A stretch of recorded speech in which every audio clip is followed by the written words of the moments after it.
ang last case na gagamitin natin ay ang repeated imaginary roots of auxiliary equation. So, di ba ang ating equation ng imaginary roots ay n is equals to a positive negative b I. Kapag ito ay repeated, twice repeated, ito ay imaginary roots. Ay repeated imaginary roots. So, ang ating solution form na gagamitin ay y is equals to a raised to ax times c sub 1 cosine bx plus c sub 2 sine bx plus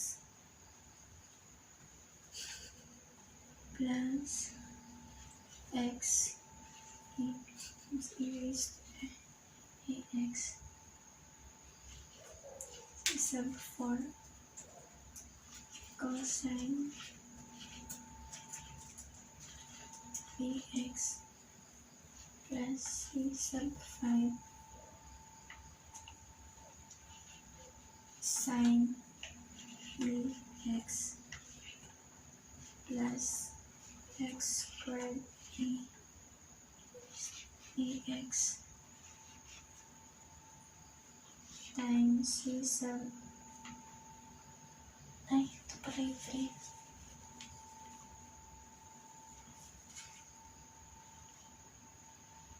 3 and 4 by 5 cosine bx plus c sub 6 sine bx. So, ito ang ating solution form na gagamitin. For example, d is to 4 squared minus 16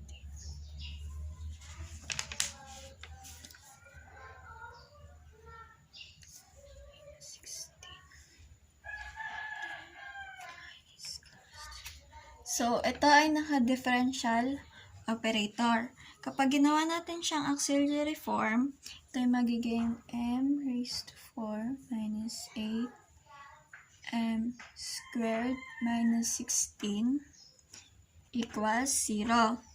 So, kapag finactor natin ito ay magiging m squared minus 4 m squared minus 4. So, since ang ating factor ay parehas or repeated, pwede natin siyang gawing m squared minus 4 squared is equals to 0. So, ang next naman ay magiging m. Sa auxiliary form, ito ay magiging m squared minus 4 is equals to 0. So, ang lalabas natin yung 4, magiging positive 4. At ang ating m ay, para ma-factor natin yung m squared, positive, negative, square root of 4i.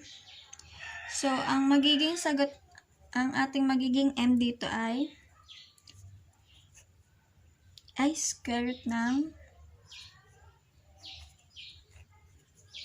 ang square root ng 4i, positive, negative 2i.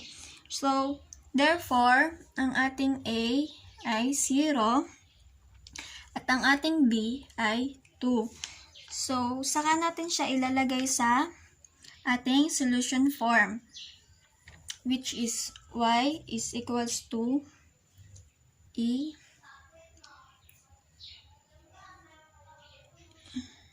0 times x times c sub 1 cosine 2x plus c sub 2 sine 2x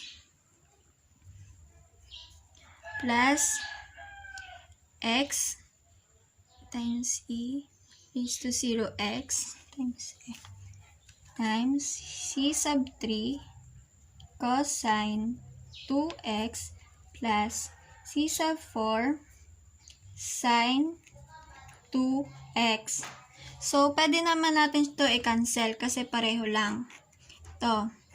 So, ang magiging sagot natin ay y is equals to c sub 1 cosine 2x plus c sub 2 sine 2x plus x plus c sub 3 cosine 2x plus c sub 4 sine 2x. So, ito na ang ating final answer.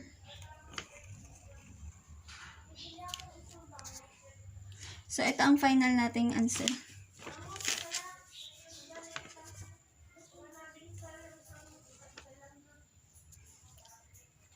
Our last topic is the construction of homogeneous equation form into a specific solution.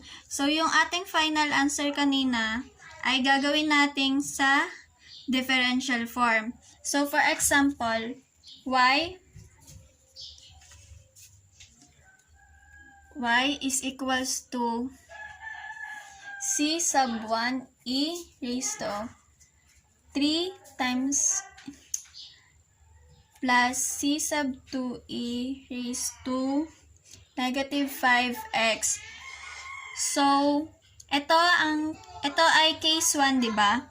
So, ang magiging m natin dito ay 3. Tapos, ang ating m sub m2 ay, ang m1 natin ay 3, tapos ang m2 natin ay negative 5. So, ito ay magiging m1 minus 3, open and close parenthesis, m2 plus 5 equals 0. So, kapag ginawa natin siyang auxiliary form, ito ay magiging m squared plus 2m plus 15 equals 0. So, ito ay naka-auxiliary form na. Tapos, kapag ginawa natin siyang differential operator, ito ay magiging 2 squared plus 2d plus 15 equals 0. Tapos, kapag ginawa natin siyang differential form, ito ay magiging d squared y over dx plus 2 dy